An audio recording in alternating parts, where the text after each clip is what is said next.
இன்னைக்கு வந்து ஒரு சேஞ்ச் இருக்கு. இன்னைக்கு வந்து என்ன சேஞ்சுன்னு கண்டுபிடிங்க. கிளைமேட் சேஞ்ச் தான். ரொம்ப வெயில் ஏறிடுச்சு. குளிச்சிட்டு வந்தாலே வெக்கையா இருக்கு. ஐயோ கிளைமேட் சேஞ்ச் இல்லங்க. இன்னைக்கு வந்து என்கிட்ட ஒரு சேஞ்ச் இருக்கும். நல்லா நீங்க யோசிச்சு பாத்தீங்கன்னா முடி ஆட்டுறா முடியலதான் முடி ஹேர் கட் பண்ணிருக்க.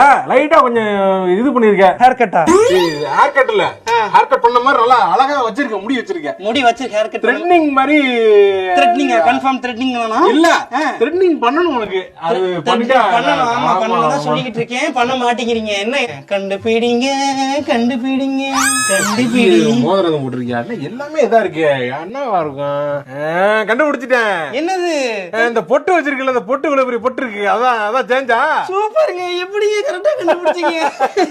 கேட்டா நான் கட் பண்ணிடுவேன். நானு அச்சி கையை விட்டு காரணம் பிடிச்சவனே. ஏன்னா இவ்வளவு பெரிய உடம்புல இவ்வளவு பெரிய ட்ரெஸ் போட்டு அங்கிட்டு இங்கிட்டு ஓடி ஆடி சுத்தி காமிச்சிருக்கேனே. இந்த புது ட்ரெஸ் கூடவா உங்களுக்கு தெரியல? புதுசா எனக்கு நீங்க இந்த ட்ரெஸ் நீங்க வாங்கி கொடுத்த ட்ரெஸ் தாங்க. நான் வாங்கி கொடுத்தேன். அப்ப இந்த ட்ரெஸ்ஸே மறந்துட்டீங்களா நீங்க? இல்ல ட்ரெஸ் மறக்கலமா. நான் போட்ட மாதிரி இருக்குன்னு நான் கேட்டேன். உயிருக்கு ட்ரெஸ் கூட எனக்கு தெரியல. என்னடா இது?